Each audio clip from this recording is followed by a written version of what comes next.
It's a gift, right, to have people with the experience and knowledge of the institution go out and actually gain the skills that they don't have that can be incredibly valuable and then bring them back in. The culture has to change where if somebody comes and says, I want to get a PhD in data science, then the answer should be, oh my God, that's amazing, rather than have an adverse impact on your career. Hello, I'm Alex Bolfras. It's my pleasure to welcome you to fp21 Minutes, a podcast dedicated to evidence and integrity in foreign policy. We bring you conversations between practitioners and researchers about how American foreign policy is made and how it can be made better. Stay tuned to hear what they have to say. This week, Dan Spokojny, the fp21 founder and CEO, is back with a conversation with Maryum Saifee. She is currently a U.S. diplomat, appearing here in her personal capacity. The views she is generously sharing with us do not reflect her current or past institutional affiliations. She will discuss her personal and professional experiences in depth as part of the conversation. But up front, it might be helpful to know that Dan and her are discussing a Truman Center report. If you'd like to look that up, you can find it on the Truman Center's website under the title Transforming State: Pathways to a More Just, Equitable, and Innovative Institution. In the conversation, she shares with Dan her personal perspective on re-entering the State Department with a refreshed set of ideas, and together they explore proposals for how these kinds of broadening career experiences could be made more common and accessible to career civil servants and foreign service officers in the Department of State. I'm Maryum Saifee. I am a mid-career Foreign Service Officer. I had been in the department for just over a decade. I started my public service career as a Peace Corps volunteer in Jordan many years ago. Then I did AmeriCorps, so I got the domestic version, and I mainly focused my career in the Middle East with postings in Cairo, Baghdad, and then Erbil, the northern part of Iraq, and Kurdistan, as well as a couple of assignments in Washington focused on policy, one in the Secretary's Office of Religion and Global Affairs, and the other in the Secretary's Office of Global Women's Issues. And then most recently, I was the spokesperson for our consulate in Lahore in Pakistan. But I'm actually coming off of a 2-year leave without pay or a sabbatical period where I did a couple of fellowships, one with the Council on Foreign Relations through the International Affairs Fellowship Program, and the other with the Truman Center for National Policy. That leave you just took from the Department of State. I would love to know what the experience has been like for you stepping out of this department culture. Being a woman of color, it's hard to deal with the racism that happens and the sexism that happens overseas when you're not perceived as being an American, as well as sometimes the unconscious bias or maybe less unconscious bias that's happening within the institution. That's not unique to State Department, but that's something that's happening everywhere. But feeling that weight over the course of so many years, when I had the opportunity after Pakistan, I realized I just need a break. It was an intense period there. I was about to burn out. If I hadn't taken this leave without pay, I probably would have potentially even left the department and been another data point for the GAO report that would come out on the numbers of the lack of diversity when it comes to women and women of color in particular. So that was my moment to push pause. And I was pretty grateful that the department actually had revised the policy on leave without pay as I was taking a year off formally for this fellowship opportunity with the Council on Foreign Relations, where I was posted in a human rights organization. That was, for me, really fascinating too, to just be outside the culture, because it's a culture that really hardwires you sometimes to just keep your head down, don't rock the boat. I had almost like an awakening and a rediscovery of myself over the course of the 2 years. When I did the Truman Center for National Policy, I was a senior fellow leading a task force of about 30 mid-level officers. That was interesting for me because I could get into the guts of the institution and understand with the co-authors, the 30 other co-authors, we really were processing quite a bit. Being able to push pause and then also do a deep dive reflection made me realize that how programmed I was, when I was in the department, and the deprogramming that happened when I left for that sabbatical year has given me a fresh set of eyes. When I compare the Department of State and diplomacy and foreign policy to our friends, as we say, across the river, Yes. the Department of Defense, they seem to have a much healthier ecosystem for the way that current and former officials, whether they be active duty military or civilian or otherwise, can speak about the work that they do. There are official journals and magazines. There are war colleges that people go in and out of, 5 different war colleges. There's systems of federally funded research and development centers. Are there ways that the State Department might be able to build a healthier ecosystem to do the type of work that you've done, to be able to step away from the day-to-day and say, what are the challenges that I'm facing that are keeping me from being more productive, more effective at my job and solving the problems that I face? How can the State Department do that better? One step is making the leave without pay process more accessible. And I think they've actually done that recently. I'm a case study of success for them in terms of that, because I was a year in and I was about to start bidding to try to find a way back in. Having that flexibility of people being able to come in, exit, maybe get a degree, maybe they want to do architecture or something not even related to foreign policy. All of these things can have implications later. Some of it could be very strategic. Part of it is maybe doing a mapping of what are the needs of the 21st century in terms of skills. We're living in a time of disinformation. There's artificial intelligence, or all these machine learning. There are all these things happening that we may not have the literacy to report on. And so having the ability to have time off or incentivizing higher education in critical areas, critical needs areas, I think is really important. The military and the Department of Defense, they have more resources. And so part of the issue for the State Department is that we don't have the funding for a lot of things. And even, for example, when I looked at the accountability section, a lot of best practices actually we were benchmarking from Department of Defense, but they also have money. And so there was one thing that we said, if people are filing grievances, for example, right now at the Foreign Service, within the Foreign Service structure, there's a volunteer who's an EEO, Equal Employment Opportunity Counselor. And that's someone volunteering, that's someone who might be embedded in this power hierarchy where they're also now in the mix of something that could be potentially not beneficial for their career or mobility, especially if the person in question is maybe in their chain of command. So what if we were to have a Foreign Service Specialist Corps of people who are trained, maybe regionally deployed, so maybe not in every embassy, but like regionally available, just like we have regional medical officers, like regional EEO counselors who can then, they're trained in mediation and understanding the very granular nuances of the department and these structures so that they can really be that resource. And that can be huge if somebody's struggling.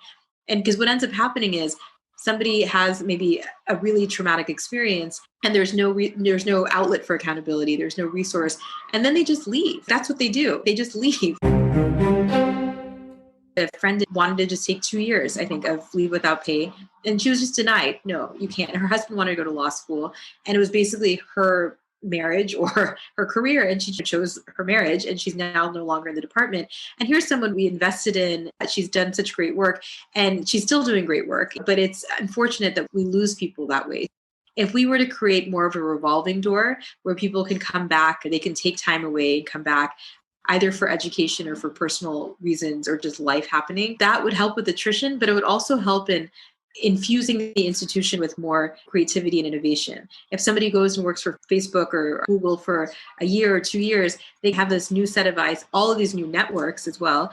They can bring that into the department. And that's something that is just so critical. It's like oxygen for the department to really grow and breathe and meet the moment, because the moment is not easy. It's a gift, right, to have people with the experience and knowledge of the institution go out and actually gain the skills that they don't have that could be incredibly valuable, and then bring them back in. If we had more fluidity with the leave without pay system, it's getting there though, which is good news, but it needs to be institutionalized and prioritized. The culture has to change, where if somebody comes and says, I want to get a PhD in data science, then the answer should be, oh my God, that's amazing, rather than have an adverse impact on your career. Maybe we should even consider paying people.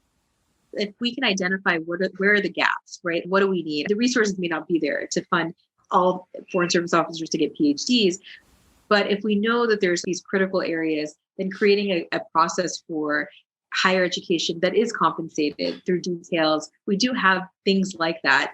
We have the program at Princeton, for example. So there's a model for this that already exists. But I think a big piece of it will be having more funding to do it. So having appropriations to actually really right size and fund the State Department in a way that it will never match the Department of Defense, but at least having a bit more allocation of resources. In addition to the training in terms of higher education and skills development in core areas, also state and local diplomacy. Mayors and governors are on the front lines of foreign policy every day. California is the fifth largest economy in the world. These subnational actors, mayors and governors, are already crafting their own foreign policies anyway. It would be so beneficial for foreign service officers and civil service to be embedded as details in Portland, in Omaha, so then we can better understand what the needs are. This foreign policy for the middle class that's being rolled out, what are the actual needs happening geographically, not just in the urban centers or Silicon Valley because tech is there, but it's more, and we know now it's more diffuse anyway. What's happening in the heartland in places, and there's granularity on the ground that could be really beneficial to have foreign policy presence in these places that then can come back into the department and say, oh yeah, when I was posted in Omaha rather than I was posted overseas, because that also can shape our policy as well and create more diverse lived experience based on the postings and where people are. I'm really appreciating more, due to this conversation, Maryum, the connection between the diverse experiences, both lived experiences, but also professional educational experiences that people bring to the table, to be able to pick what those issues are that we need to invest in more. Yes, that if you rely only on the elites, quote unquote, if you rely only on the most senior officials in the department to say, here's the 3 issues that I think are vital to invest in, you're going to miss this vast set of experiences of Mr. Ambassador, Mrs. Ambassador. When I was engaged in this environment, I see that this is going to be so vital for the future of our foreign policy, or to help the American people, or to engage more productively. There's such a vital nexus here between valuing diverse experiences and the diversity of people that makes America so great. There's been an idea floated about having a mid-career parachute in type of program. People, for example, with PhDs, do you really want to start as an O3 at the very bottom of the scale when you've debts to pay for however many decades of education you've had to invest in? I was thinking about the regional medical officers. These are physicians, right? These are people who pretty much start at the higher pay rate because their levels of education and just time it took them to get where they are. What if we had something similar, this mid-career specialist program, where then people were based on identified needs? We say we need a whole cadre of data literate foreign service specialists. They don't have to be in every post, but have this kind of concentrated expertise where it's needed. What if we then recruited for those people and then brought them in this kind of mid-career channel? And then with that, you're looking for that expertise, but making sure that the people we're bringing in are also diverse by race, gender, et cetera. So then it's a very targeted need. And it's rather than just saying we need to add more diversity in from the top because somehow that'll magically make everything better. That's not the case, right? Because we know if the institutional structures aren't there, if the culture, keep your head down culture continues, and there's no accountability for perpetrators of abuse, then no matter how many people of color you parachute in, that's not going to fix it's a cosmetic fix, but it's going to, again, the attrition will still happen. And you create another structural barrier over the existing mid-level women of color, people of color who are they're just not getting promoted anyway. So now you've reduced the number of positions for them to get promoted into, creating this even greater scarcity and also resentment. Because then people will see any person of color in any position that's at a higher level and make assumptions like, oh, maybe the reason they're there is because they're like a charity case rather than competent. It's a good idea in terms of the intent, but in terms of how it would land, I think it's going to be a challenge to do the generalist one. I wonder if I could push you to talk about how do we get from good ideas to real change within the institution? What's your theory or your plan or your vision of how we actually take action on the things that we've talked about that seem so pressing?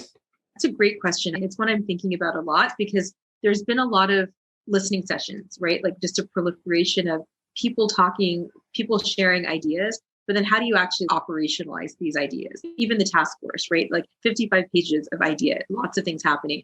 And then how do you chip away and actually take parts of it? And some of that I'm starting to see already happening where, for example, one of our top line recommendations was creating a chief diversity inclusion officer and having that person report directly to the secretary. And our co-chair happens to now be that person.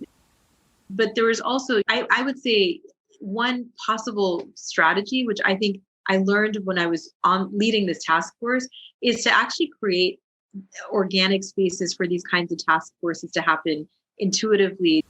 Just if somebody has an idea, having it be encouraged within the institution to say you can take 10% of your workday or whatever, or 10% of your time of responsibilities and focus on something else that may not be, it could be linked to your work or it could be an idea that you have, and then give permission and make it not just a voluntary thing, but something that's incentivized so that you have these maybe mini task forces that are happening. People assemble it themselves. They bring together people. So then it also gives people who are lower down on the totem pole in the caste system the ability to be a leader. Like in my case, for example, in the department, I'm not so high up in the caste system that I would ever really be ever seen as a leader. But when I left the department and then I led this thing, I realized, oh no, I am a leader. Actually, I can do this. It can encourage leadership at the decentralized levels so that people can have opportunities to prove themselves.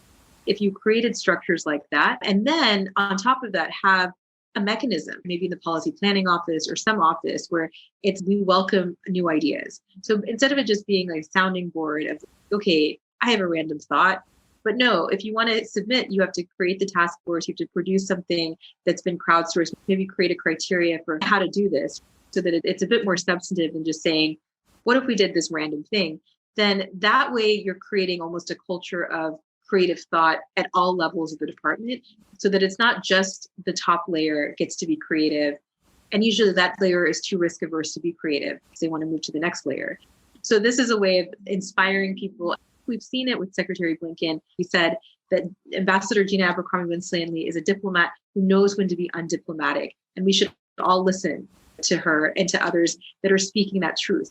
And so having that culture, he's able to say it and it's starting to trickle down, but you also need to have structural mechanisms to incentivize this further so that it's not just words on a page, but becomes institutionalized.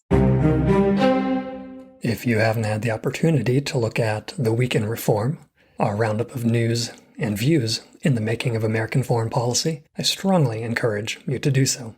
This week, Thomas Scher has guest edited a really compelling selection for us. One of the items is a review of the many first 100-day reviews of the Biden administration's foreign policy. Another item in there that I personally care about a lot has to do with government secrecy and over-classification. In my day job, I'm a researcher of foreign policy, so I have a personal vested interest in being able to access the information that's being produced by the government. The theme of this podcast series is how little use the government makes of its own information, so it's a real shame to cut off others who might be able to mine for practical insights and lessons with that information. But I'm also passionate about the value to American democracy of being able to understand how its own government works and sometimes doesn't work all that well. I've also had the privilege of seeing just how many researchers come to the United States from all over the world, often to learn about their own country's history from American archives. And that's because traditionally the United States has been a leader in government openness, but many of the systems and procedures in place to ensure that openness have become severely outdated and are rarely functioning the way they were intended to. That's all we thought you might want to hear this week. If it wasn't, you can file a complaint at podcast@fp21.org. Encouraging comments and ideas for future episodes are, of course, welcome too. The podcast is brought to you by FP21, a nonprofit dedicated to the promotion of evidence and integrity in American foreign policy. You can find out more about the organization, how to get involved, and subscribe to our newsletter on our website at fp21.org. We tweet at fp21org. Special thanks to our intern, Michelle Wright, and to Ronan McDermott for composing our theme music.